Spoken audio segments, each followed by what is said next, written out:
வணக்கம். நான் ஜமுனா. நான் தமிழ் பள்ளியில் பயில்கிறேன். இன்று நான் ஆத்தங்கரை ஓரம் என்ற நாவலை பற்றி பேச போகிறேன். இந்த நாவல் சமூக நாவல் வகை சேர்ந்தது. இந்த நாவலை எழுத்தாளர் இனியவன் எழுதியுள்ளார். இந்த நாவல் அரசாங்கத்தின் அணைக்கட்டும் திட்டத்தால் கிராம மக்கள் அடையும் துன்பங்களை யதார்த்தமாக சித்தரிக்கின்றது.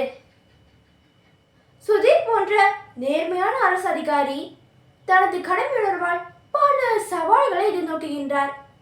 கோவிந்த்பாய் போன்ற அனுபவம் வாய்ந்தவர்கள் இயற்கை பேரழிவுகளின் அபாயத்தை முன்கூட்டி உணர்த்துகிறார்கள்.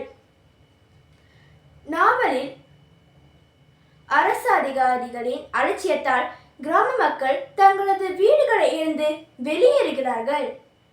மழையாலும் வெள்ளத்தாலும் கிராம மக்கள் தங்களது சொத்துக்களையும் உடைமைகளையும் இழக்கின்றார்கள். நிறைய மனித உயிர்களும் பலியாகின்றன. இந்த நாவலில் கடமை உணர்வையும் மனித நேயத்தையும் வலியுறுத்துகிறது. எனக்கு இந்த நாவலில் மிகவும் பிடித்தமான கதாபாத்திரம் சுதீர் கதாபாத்திரம். அவரது நேர்மையும் துணிச்சலும் என்னை மிகவும் கவர்ந்தது.